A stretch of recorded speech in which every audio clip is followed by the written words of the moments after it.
Isang lalaki naman ang naaresto habang tinatayang 367,000 na halaga ng hinihinalang shabu ang nasabat sa ikinasang bypass operation ng mga operatiba ng Northern Police District, Drug Enforcement Unit sa Barangay 8, Caloocan City, Patrol Human Quezon Esperanza sa report.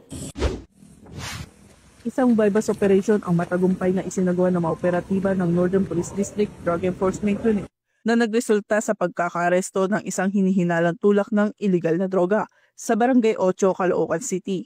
Kinilala ang naarestong suspect na si alias Joy, 48 anyos, isang karpentero na sangkot sa iligal na bentahan ng droga. Sa ikinasang operasyon, nakumpiska mula sa suspect ang 45 gramo ng hinihinalang shabu na may standard drug price na 306,000 pesos kasong paglabag sa Section 5 at Section 11 ng Republic Act 9165 o ang Comprehensive Dangerous Drugs Act of 2002 ang isasampa laban sa suspect.